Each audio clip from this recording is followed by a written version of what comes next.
Sabihin mo fake news. Para sa kusang storya. Kasi pag nagpaliwanag ka, alam niyo na, maurirat ko yung mga newsman.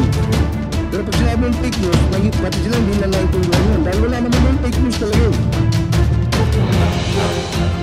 So, KJ, committee hearing, which may be called for the purpose. Allow me to mention in passing the following. Dito nagkaroon, Mr. Chairman, ng kontrobersya. Ang isa pong binabanggit nila, ang SMNI daw ay naging daan para sa red tagging. Bibigyan mo natin ng historical perspective yung salitang red tagging. Yung pong mga pagre-red tag o pagtawag na front organization, yung Kabataan Party List, yung Gabriela, yung ACT o Alliance of Concerned Teachers, ay hindi po nanggaling sa media. Ang mismo yung nagyabang nito ay walang iba kundi ang founding chairman ng CPP-NPA-NDF, si Professor Jose Maria Sison, na dating tinitingala po namin bilang mga aktivista ng araw.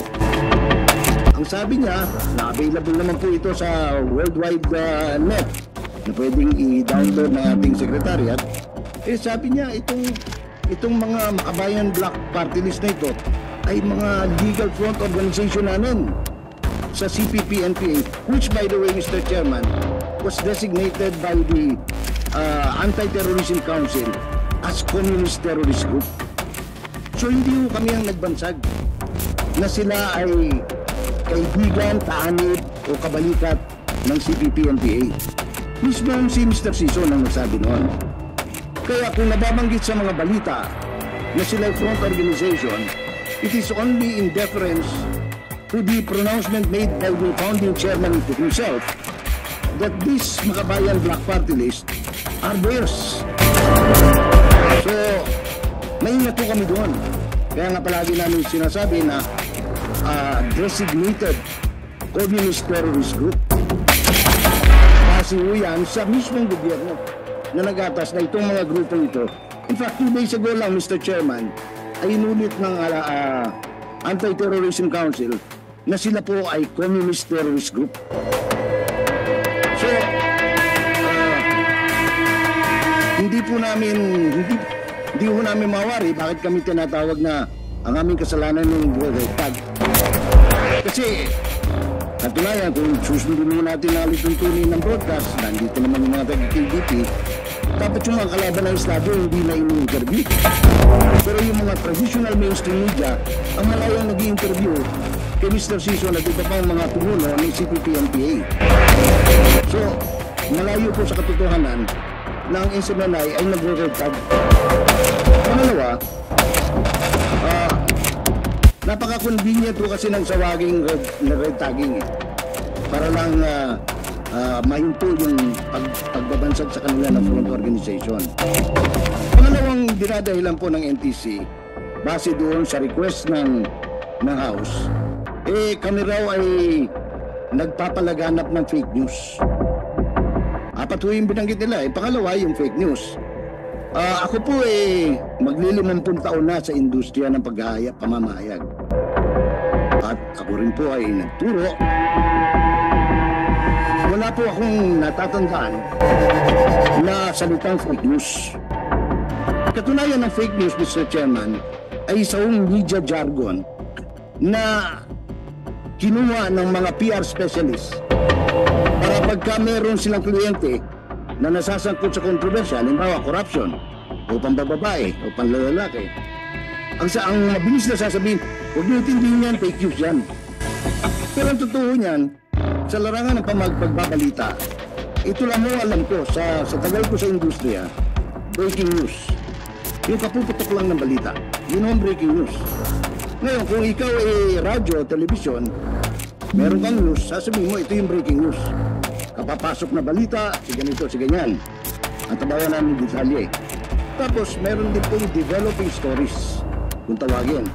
Ito po yung habang tumatakbo yung storya na ibabalita ninyo. Sa makatulog, hindi nakukumpleto pa yung storya dahil developing, nasusunog sa NEIA, ganito, ganyan.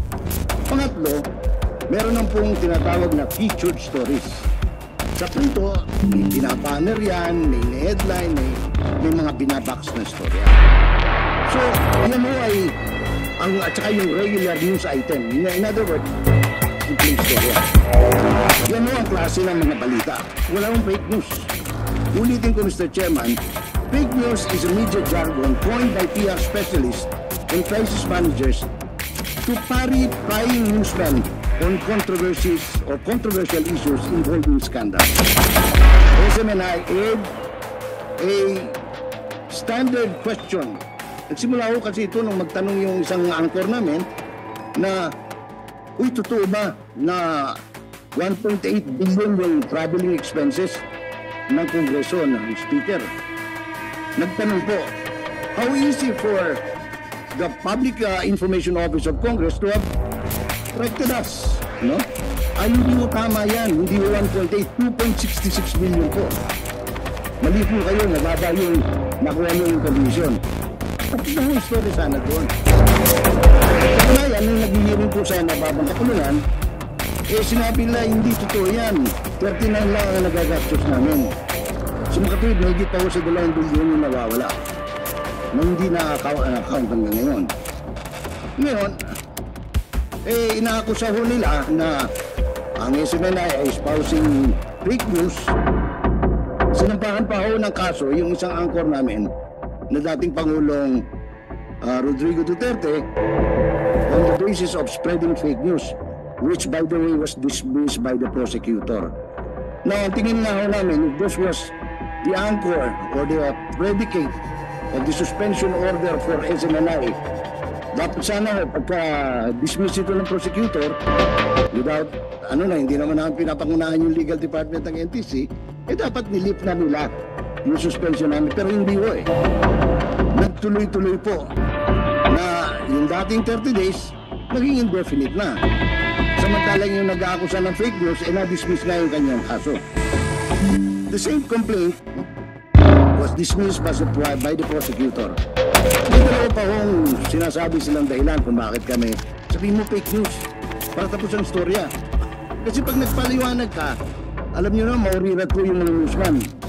Pero pag sinabi yung fake news, pati sila hindi na naintindihan yun. Dahil wala naman yung fake news talaga eh. Salamat po, Kaji.